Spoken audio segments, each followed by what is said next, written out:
Hello everyone, this is Andrew. Welcome to Keen on America.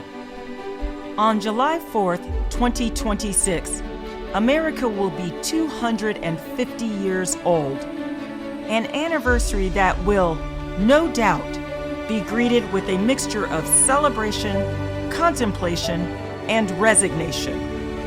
In Keen on America, Andrew talks not just about the American past and present, but also speculates on its future.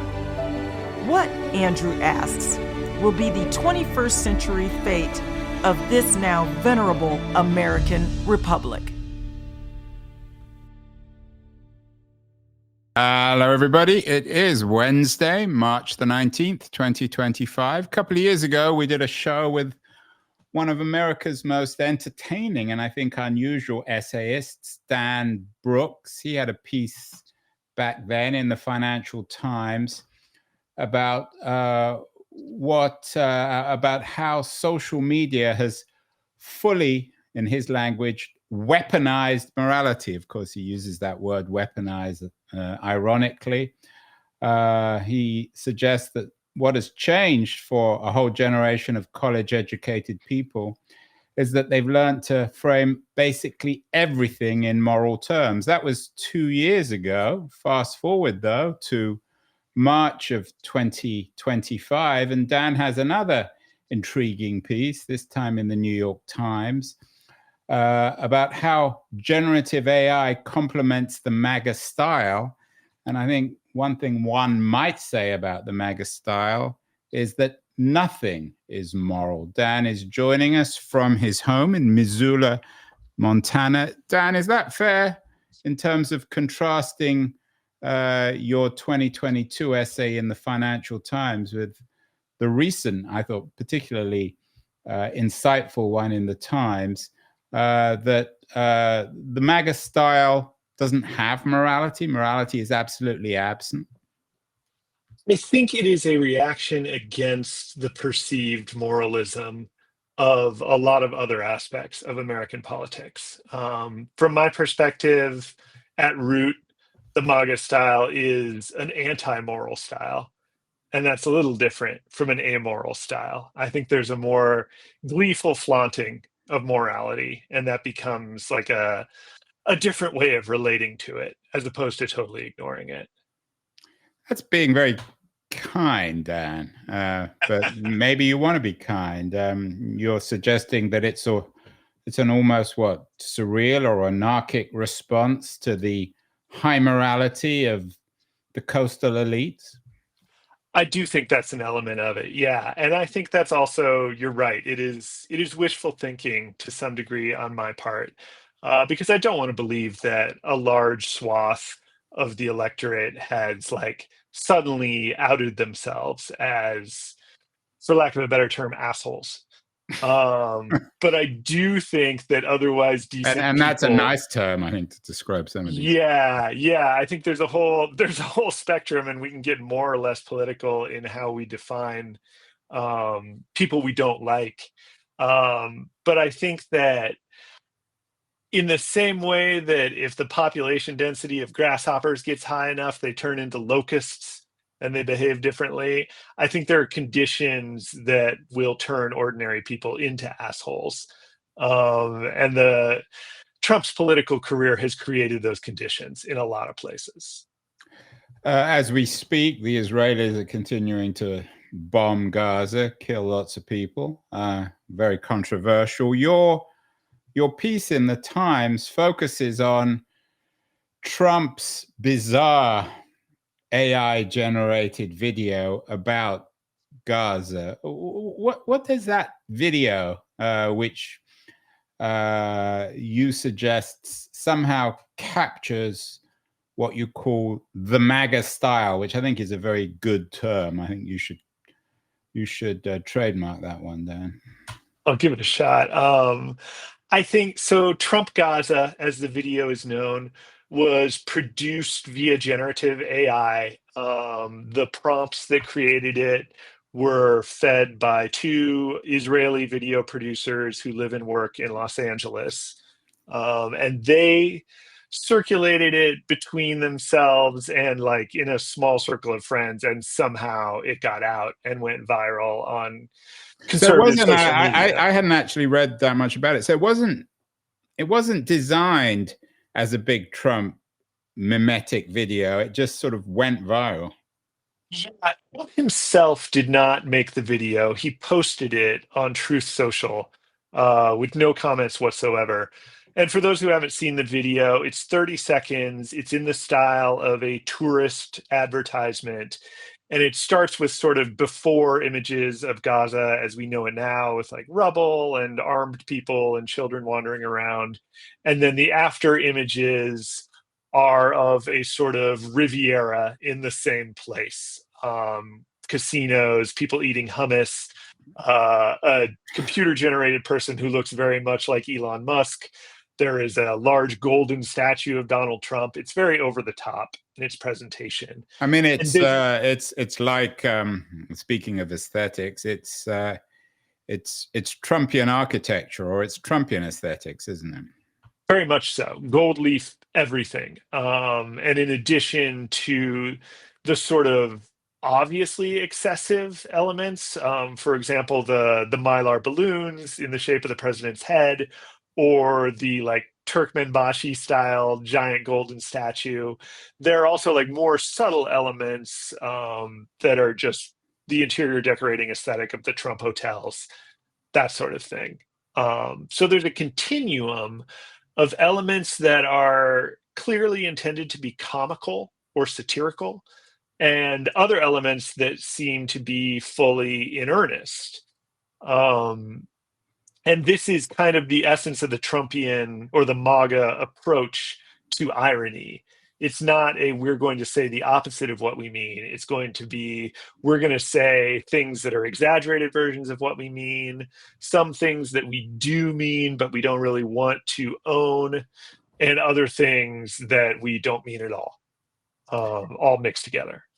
In other words, you can say anything you want, and if people get offended, or if people that you don't want to offend get offended, then you can claim you were joking. Otherwise, it's a big joke. Meanwhile, Dan, I'd probably fall into your weaponization of morality article from the FT. Hundreds, indeed thousands of women and children are dying in Gaza. So this, at least from my point of view, is deeply offensive, isn't it? I mean, Absolutely. To make such a trite video about human suffering, I don't want to make the Holocaust equivalent, although I am going to. I mean, it's almost as if Leni Riefenstahl made an ironic video about the death camps, isn't it? There is absolutely that overtone to it. And I think my record will indicate a willingness to make things funny that other people do not consider funny, or a willingness to joke about things that are very serious. I think one way that we can do service to things that are very serious is to approach them through a lens of humor and hold ourselves to those constraints. However, what's happening in Gaza is not funny at all. And I think there are ways to be funny about it that I would not find off-putting or unethical in theory, but this is not one of them. This does seem to be a celebration of not caring what is going on in Gaza right now.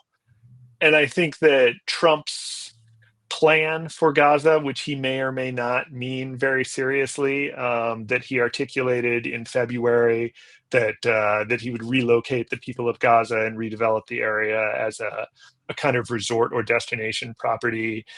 That's an evil plan. I think that would fit the UN criteria for genocide or ethnic cleansing, if nothing else. So I do think that is sort of the point of this video, to make an irreverent video out of something that people rightly hold as not funny at all.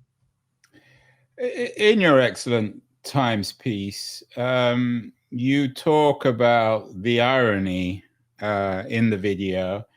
You say it's not the stable irony of a Jonathan Swift or a Stephen Colbert, but it's nonetheless ironical. In what sense? And what does this mean if this is indeed ironical? does that mean anything can be ironic? It does, and this is a gigantic problem. The terms stable and unstable irony, I'm sure I know that they are used outside of this context, but I first encountered them in Professor Wayne C. Booth's excellent book, A Rhetoric of Irony, Mm. which is as I hope it engaging doesn't as it sound very sounds. ironic, Dan. No, it's surprisingly funny for what it is, but it is still a scholarly monograph on different types of irony. And he very early on in that book introduces a problem, which is whether something is ironic is a judgment that is left almost entirely to the reader.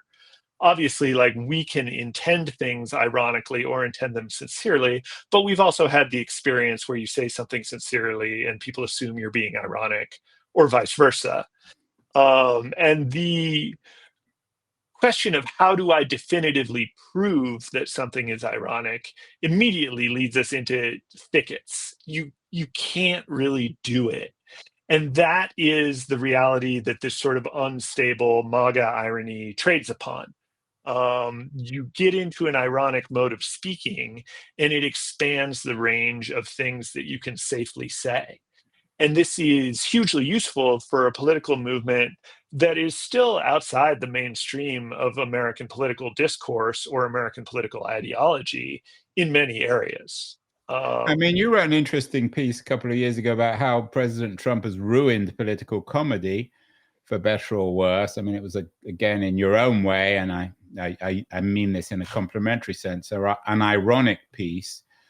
But to what extent is comedy now been, and you, I know you've done a lot of writing and thinking on comedy, as well as being comedy has been dragged into this quagmire. I mean, in the piece you just had in the Times about the MAGA style, you write about Doge and Musk. Musk tries to be funny, and the more offensive things he says or does, he falls back on humor. What is the role of, I mean, do we call it bad humor or distasteful behavior dressed up as humor? How do we even begin to think about this? There are a lot of humor adjacent phenomena that many people will either pass off as humor or misinterpret as humor or both. The classic example of this is just references. The social media and online humor is very dependent on references, and often just recognizing what someone is talking about will create a mini version of what feels similar to how we respond to a joke that's actually funny. So Elon Musk dressing up as the meme version of Elon Musk and saying things like, I am become meme, which is itself a meme, like it's a reference to the Oppenheimer quote. Um, these things are not what I would call jokes exactly, because you can't identify a setup and a punchline, or like any theory of humor that we might use to describe jokes, like, doesn't really describe what's going on there. But at the same time, it creates like a sort of jocular tone, like an atmosphere of joking Yeah, I around. mean, it's the, and I don't like this term, but it used to be popular. It's not anymore. It's the postmodern quality of Musk in particular, when he appears on television or in photographs or at events with a big chainsaw, and he's playing Musk with a chainsaw, isn't he? And he seems to Yeah. think it's funny, and I guess some people agree with him. Yeah, and I think at this like stage in Elon Musk's life, he is so far removed from normal human experiences that he would have a very hard time being funny, just because like the human condition increasingly does not apply to him, for better or for worse. So what does that mean? You mean he's subhuman or post-human? I would say he's something orthogonal to human. I think it's a bad idea to start declaring people subhuman. But I also think I do not hold Elon Musk in high regard. He's one Well, of post-human's a better term in where I am in Silicon Valley, where he might even embrace that idea. Yeah, I think he would. And there is, and we definitely see it in generative AI, an anti-human strain. in that culture. The technology of increasing human efficiency is, in my opinion, fundamentally an anti-human project. And so much of Silicon Valley is about increasing human efficiency one way or another. So it's anti-humanism. And that's another interesting piece of your article about the role of generative AI here. You know, some people will say technology is just technology, it's not culture. But of course, we know that's not the case. And you seem to be suggesting in this intriguing essay, Dan, that this irony, this MAGA irony, is somehow in sync, literally and metaphorically, with this new technology of AI. Is that true? I do, yeah, that is an accurate way to characterize my argument here. It I think it's undeniable that online conservative communities and conservative influencers have embraced generative AI to a greater degree than the median in the culture. I think up here you have like venture capitalists who seem extremely into AI, but a close second, I think, is MAGA meme accounts that are just using it to generate a lot of images and do what is commonly referred to as shit posting, like just put a lot of stuff up there and see what gets traction. And I think that AI has allowed them to reach audiences that are maybe not interested in just words, which are the easiest thing for most people to produce at home, and maybe are more interested in moving images or static So images. it's the TikTok world of what, 30-second videos, and Instagram, which of course is where the Trump Gaza video first appeared. Yeah, absolutely. And that video, from a technical standpoint, is much, much better than anything I could produce, and much better than anything that most professional video producers could produce in the same amount of time. There is an undeniable, like, cost benefit value here. What you get for the time and money is very good. It's just like still much, much worse than anything a human being who cared about it would produce. Dan, is it possible that the joke is on us, in the sense that this is the new culture and we're the fuddy-duddies who want Hollywood-produced stuff and traditional Swiftian or Colbertian irony, and we just don't get it, and we're back in the 60s? There have been lots of pieces recently about young people's rebellion, especially young men's rebellion against the conventional culture, and now they all seem to be voting for Trump. Is it possible that we're back in the 60s and that we're the conventional ones? We're the men in the gray suits, even if we might not actually be wearing them? I think that's entirely possible, and you always have to consider that. One of my favorite quotes from antiquity is, "Our fathers, viler than our grandfathers, begat us even viler, and we bring forth a generation more degenerate still."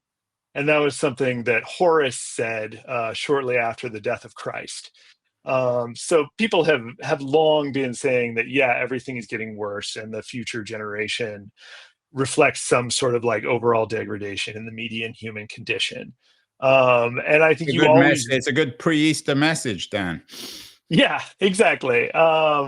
You always want to be on the lookout for that attitude because it is a known cognitive illusion, and it gets more convincing as you get older. However, only an idiot would argue that every culture is exactly as good as the culture that came before or after it. And like there's somehow like a constant equivalent level of human culture that persists through all times and places. History furnishes us with evidence of things getting worse, even as it furnishes us with evidence of old people not getting it. So I think some of it is a seismic cultural shift, but I also think the individual absolutely has a right to say, like, one culture is better than another, or the independent films of the late 90s and early 2000s are better than the Marvel films But of I the don't mean it mid-teens. better. I mean a rebellion against convention. Is there anything? Maybe I didn't quite put it in the right words originally. Is there anything rebellious about this? Absolutely. About this, what you call the MAGA aesthetic? Is it another form of surrealism? I mean, the fascists, of course, were close to some of the more radical ideas of modernism. I mean, is there some interesting intellectual stuff going on here? Um, Intellectual, I'm not sure, but aesthetic, definitely. I do not support the MAGA political movement because I disagree with it ideologically. However, they're having more fun than than the people that I agree with politically. There Well, is that's no not doubt. hard in the age of Schumer and Biden Exactly. and Kamala Harris, who never had much fun in the first place. Yeah, and the PJ O'Rourke wrote that famous joke in the 80s. A Republican will tell you that you shouldn't make jokes about the handicapped, and a Democrat will tell you that you can't. And he captured a difference there, right? There is something super fun and cool about just not caring about who you hurt and being like kind of gleefully wicked or evil. That is a fundamentally American value. We love an anti-hero. And I think a big part of the appeal of Trump is that he appeared and shattered this political system that a lot of people were dissatisfied with. I think the problem with Trump is that he replaced it with something worse, or is in the process of replacing it with something worse. But Yeah, and the as you know, there's the fantasy and the suffering and the humor, and I think some of his critics would argue, perhaps even hope, that the reality is coming to the fantasy, and that it's all very well to celebrate the murder of tens of thousands of people in Gaza, but as the American economy begins to collapse because of this bizarre behavior, then people will begin to understand that it's not just a joke. Yeah, I agree. I think that for a lot of Americans, Gaza is the news, but the price of eggs and the future of their job, those are the events of their lives. And there's a big difference in how seriously people take those things. I mean, what about the ontological reality? One of the other headlines today is that Chief Justice Roberts, one of the few remaining grown-ups in America, rebuked Trump and the GOP rhetoric about impeaching judges. He was being serious. There was no irony there. No doubt Trump will either attack Roberts as a left-wing lunatic or ignore him or claim that he was only joking. What happens to the grown-ups, the few grown-ups left in the room, like Chief Justice Roberts in America in 2025, Dan? I think that is a hugely vexing question. One, I think this particular development, the White House possibly ignoring a court order with regard to deportation to El Salvador of those Venezuelans, and the sort of parallel story of Mahmoud Khalil, which Mm. also seems to be a potentially extrajudicial deportation. I think that is setting up a conflict of powers within the U.S. federal government that is not easily resolved. And I don't have the expertise. I don't cover politics for good But my reason. question is, can or how does somebody like Chief Justice Roberts force Trump or the MAGA movement to actually come back down to earth and have, or can they force them to come back down to earth and have conversations which we used to take for granted about politics, built on fact and reality?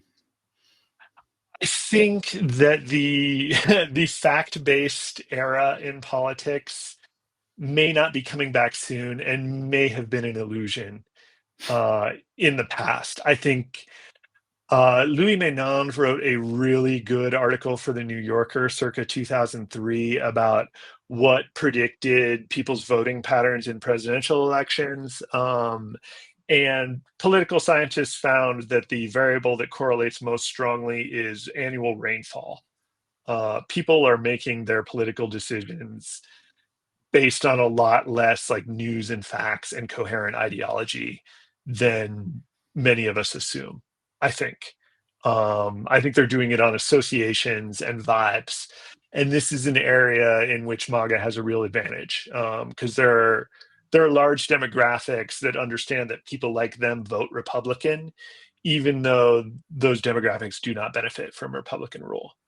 And how much is this connected, Dan, with broader cultural developments? You do lots of interesting writing for the Times. You wrote about, I have to admit, I haven't heard this band, Maneskin as the last rock band, the end of the rock and roll age, and then about professional wrestling stranger star. How much of what's happening in politics with MAGA is reflected in a broader cultural context? Definitely the irony is of its time and of our culture. I think like this culture is so much more ironic than the culture of the 80s. I think you really see it take off in the mid 90s. Like that's when you start seeing commercials where like a cool guy comes out and he's like, I'm doing this stupid commercial for Nike and it's fake. And this became sort of the official position of what I'm going to call institutional communication in American culture was opposition to institutions. And this is the way we talk now in the mainstream, is this sort of ironized, isn't all of our culture and society kind of bullshit attitude. And that resonates with people. I do it myself. I think it can be a cynical approach, and I think we want to watch out for it. I think there are real values that we share, and like some of them we should affirm because they're in danger. But there's no question that we are sort of steeped in an irony now where the worst thing you can be is cringe or overly sincere. Maybe that's why no one watches my show. Too You wrote an sincere. interesting piece in The Guardian a couple of years ago about the idea of selling out, which was very much of a 90s idea built with bands like Nirvana and grunge. Are you suggesting that we're still, in a peculiar sense, living in a kind of hyper 90s, or a 90s which has sort of eaten itself in a bizarre way? I think I was about to say I think we're living in a post 90s era, which may be the most fatuous thing I've ever said. The 90s are definitely in the past at this time. But I do Maybe it's think, the 2090s rather than the 1990s. yeah, there is a bit of a 2090s thing going on. One major difference, I think, so I spent the 90s very committed to punk rock. And I was very suspicious of major label bands and like the major label music system more generally, and pop music in particular. And I think pop music has totally won at this point. There is critical consensus that pop music is good. And I think some of it is like definitely critics should have been considering certain pop music more deeply in the past because some of it was very good and got ignored because critics were focused on rock or like rap, like harder rap or whatever. But I also think like more and more music is getting concentrated in mega stars, and the idea that having a smaller audience and doing something weird is a good in and of itself has definitely become less popular. I don't think people believe that as much anymore, if at all. I still, and I am deeply offensively conservative, but I still believe in an ontological reality. You wrote an interesting piece recently about the impossible burden of playing Donald Trump, but I really enjoyed the Apprentice movie, which Sebastian Stan played Trump. I thought extremely well, and he was actually nominated for an Oscar this year. Maybe he should have won it. I mean, Does conventional narrative still work? I mean, why is it an impossible burden to play Trump? Stan did a good job. I think in this case, it's really hard to play him for laughs. I think but who wants? I mean, this is who wants to? I mean, aren't we in a post-humor world, at least when it comes to Trump? Maybe, and I think that's the vexing question. I write a lot about comedy; it really interests me, and the Did you question of see why The Apprentice, by the way? I did not see The I mean, Apprentice. it's not very funny, but it's not designed to be. It's sad, almost tragic. So I was going to ask you, like, what is the overall aesthetic effect of The Apprentice? Like, do you come out of it being like, do you sort of pity Trump because of what he became, or what's your response? That's a good question. You certainly don't pity him. The film presents him as a relatively normal person. It's not a pitying film, and the narrative is not going from good to evil, but it just shows the gradual descent of an ambitious young man into this corrupt, post-human figure we seem to be burdened with these days. Yeah, the morality is, I mean, he doesn't do anything particularly evil. I mean, he's presented as relatively normal. The worst thing he does, I guess it's pretty bad, is he half rapes his first wife, which isn't a good thing, of course. Yeah, but it somehow naturally comes out of his behavior. It doesn't seem as, it sounds worse than it actually is in the movie because it's a natural part of the narrative. I think so. That sounds, first of all, like a well done film. I think that you should definitely see it. It's worth seeing. I think you'll. I mean, I don't know if you didn't. Enjoy is not the right word, but given your interest in playing Trump, I'd be intrigued with what you think. And one project that I try to take on when I'm doing profiles and that sort of thing is to always write sympathetically. I've profiled a lot of people that it's easy to sympathize with. But my editor at the Times and I, Willie Staley is my editor. He's really good. But we have sort of a long running theoretical project that we refer to as Profile of an Awful Person. For a while, we were trying to do Bashar al-Assad's U.S. publicist, someone who you would have a hard time sympathizing with, and then try to write a profile that allows you to understand how it all works from their perspective, like why they are doing these things that seem so far outside the bounds of what most people would do. And I think Trump is a very interesting figure in that regard because he is so far outside the bounds of normalcy at this point in his life. But I assume it all makes sense to him from the inside. Yeah, he seems still angry.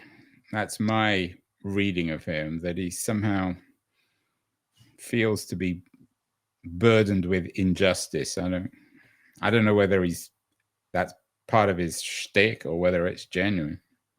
I do think there's a grievance there. And I think, I was lucky enough not to be born into generational wealth.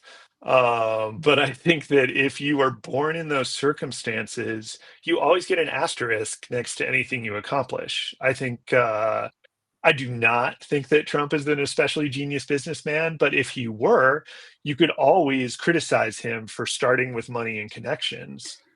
Yeah, I always thought he's got a bit of a bad rap on that. I mean, a lot of people are born with wealth. Most of them don't take their parents' money and triple it or quadruple it, whatever he's done. So I think on the financial side, which is neither here nor there, really, he's not as dumb as some people present. Finally, Dan, I was interviewed on yesterday's show about the current state of American journalism, and one of the remarks I made was that I just don't know where all this is going. I don't mean to sound like a kind of Fukuyama-style end of history person. And it's kind of reversed because Fukuyama's end of history was a positive development.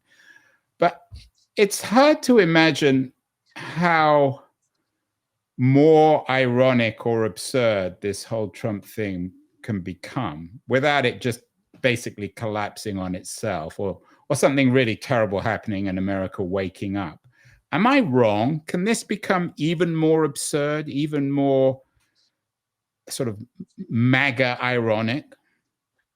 I don't think you're wrong. My experience has taught me that life can always get a little bit weirder, but I think there is a theoretical limit. In the same way, if 100% of your statements are ironic and you never make a sincere statement, then you have defeated language and it becomes useless to you.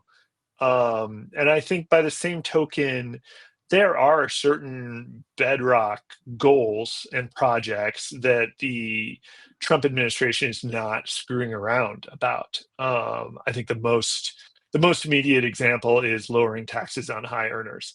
That's been a consistent principle of theirs, and they have not violated it. They have always acted to do that. First thing. Um, I think the larger question of like how willing are they to flaunt norms and this and that could get worse. I think he's still wearing a suit in the White House, and I don't think that'll ever change. But otherwise, I think you could see him become the first president to, for example, tell the Supreme Court to have sex with itself, or like some sort of wild violation of pre-existing norms. Or declare that he's not going to pay the national debt and try and stiff his lenders in the same way as he did that in business terms. Yeah, I think the finance community might not let him. I think that's one way you see the end of his political career. Right. Wall Street is, I mean, in the same way Liz Truss's career in the UK was destroyed by the markets, it seems one of the few ontological certainties that there's no postmodernism in the market. There's no irony. Yeah, and I think Trump is still subject to the reality principle, just like the rest of us. I think the scenario in which he screws around and causes a recession and suddenly becomes a Carter-level unpopular president is completely plausible. And then what becomes of art in that world, Dan? Do we go back to more conventional movies? Do we lose interest in absurd, supposedly ironic Gaza videos of Trump and Musk dancing around in a Mar-a-Lago style Gaza? I think those videos are going to become a permanent feature of our cultural landscape. The same way that static image memes with what is it, Moderna font or Verdana or whatever that font is called, Impact. Those are just a recognizable form now, and they're out there, and they have an audience, like a dedicated audience roughly the size of the dedicated audience for like opera or ballet, and then a casual audience that sees them with about the same frequency your average TV watcher is going to run into the Nutcracker or Swan Lake.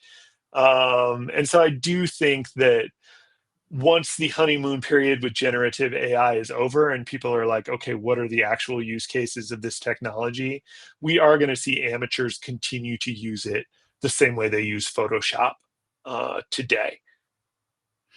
Cult of the amateur. How generative AI complements the MAGA style by one of America's most original and uncompromising essayists, Dan Brooks. Dan, great to have you back on the show, and I hope it won't be 2 years before you come back. You offer a view of America that is important. Thank you so much.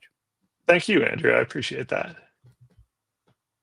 Can I step on the scene? I'm ready to attack.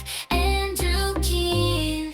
Yeah, he's the one to bash. Asking questions, no filter, just keeps on grinning. He's the man who's got the whole crowd spinning. Money, fame, success, it's all in his sight. He'll dig deep, expose you with all his might. No sugarcoating, he'll cut right through. Andrew Keene, he's the one to spew. Yeah, he's an expert.